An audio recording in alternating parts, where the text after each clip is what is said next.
Bapak Nur ini tiba-tiba hilang secara misterius, nggak ada yang tahu dia kemana. Hi everybody, welcome back. Jadi malam ini aku bakalan menceritakan sebuah kisah horor. Dan cerita ini aku angkat dari pausan di tahun 2019. Jadi di Sulawesi itu ada yang namanya Kalimpau, yaitu makhluk gaib yang menculik manusia di tanah Bugis. Konon katanya Kalimpau ini makhluk gaib yang paling ditakuti di Sulawesi Selatan. Mengapa demikian? Karena menurut Linda, Kalimpau ini senang menculik dan menyembunyikan orang dalam jangka waktu tertentu. Terus kata seorang tokoh masyarakat yang ada di Kabupaten Sopeng, karena kejadian ini atau kisah ini, cerita ini terjadi di Kabupaten Sopeng. Misalkan orang disembunyikan atau diculik oleh Kalimpau itu akan tidak jauh. Katanya sih biasanya disembunyikan di atas pohon. Cerita dari turun-temurun, orang yang diculik oleh Kalimpau itu tidak akan pernah dilihat oleh orang yang mencarinya. Sebaliknya, orang yang diculik, dia bisa melihat orang yang sedang mencarinya. Jadi sampai detik itu tidak ada yang tahu bagaimana wujud dari Kalimpau. Bahkan orang yang pernah diculik, dia tidak bisa mengingat dan mengetahui bagaimana wujud asli si makhluk gaib. Terus tepatnya di tahun 2018 di sebuah desa Kabupaten Sopeng itu ada seorang kakek yang pernah diculik berumur 75 tahun, sebut aja Bapak Nur. Nah, suatu hari si Bapak Nur ini hendak berkunjung ke rumah anaknya yang berjarak 2 km yang melewati hutan adat dengan hanya berjalan kaki. Karena tak kunjung sampai di rumah anaknya, Bapak Nur ini tiba-tiba hilang secara misterius, nggak ada yang tahu dia kemana. Dan warga meyakini kalau si Bapak Nur ini telah disembunyikan oleh Kalimpau. Dari pengakuan seorang warga, sebut saja Bapak Ajo, katanya kawasan hutan adat itu memang banyak menyimpan cerita-cerita mistis.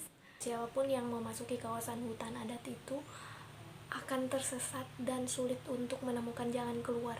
Kata Bapak Aco, si Bapak Nur ini telah menghilang kurang lebih 3 hari 2 malam dan proses pencariannya itu dibantu oleh Satpol PP dan tim Basarnas Kabupaten Sopeng. Selama proses pencarian, sejumlah tim yang mencari keberadaan si Bapak Nur di hutan adat ini sempat mengalami kesurupan dan akhirnya melibatkan seorang paranormal atau Sandro untuk mencari keberadaan Bapak Nur.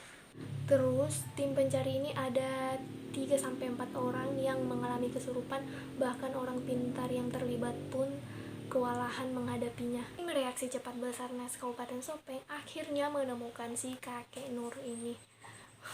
Dari tadi aku bilangnya Bapak Nur, padahal kakek, ya ampun, gak apa-apa, oke lanjut. Jadi si kakek Nur ini ditemukan tidak jauh dari rumahnya, berada di semak-semak. Saat si kakek Nur ini diketemukan, dia itu terlihat sehat, gak ada kekurangan apapun. Selama 3 hari 2 malam dia menghilang secara misterius. Biasanya ini kan orang kalau menghilang 3 hari 2 malam, gak makan, gak minum, pasti udah lemas, loyo, udah drop tentunya, karena kan kita nggak tahu dia menghilang kemana. Dan menurut si kakek Nur ini, selama dia menghilang itu merasa berada di dunia lain. Akhirnya tim pencari membawa si kakek Nur menuju rumah sakit untuk mengecek kondisi kesehatannya, dan alhamdulillah kondisi kesehatan kakek Nur sehat. Terus pengakuan dari si kakek Nur ini, dia pada saat itu kan dia udah ngerasa berada di alam lain. Terus untuk makan dan minumnya itu katanya terjamin di sana. Ditanyalah si kakek Nur ini bagaimana wujud dari makhluk yang menculiknya itu. Dia menjawab dia nggak ingat sama sekali. Jadi kata si kakek Nur ini, saya tidak tahu bagaimana wujudnya dan tidak mengingat.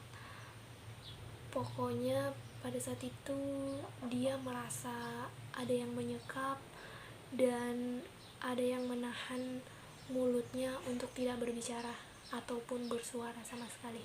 Pada saat si kakek Nur melihat orang yang sedang mencarinya itu, dia berusaha untuk berbicara dan berteriak, tapi tidak bisa karena ditahan oleh si makhluk gaib itu.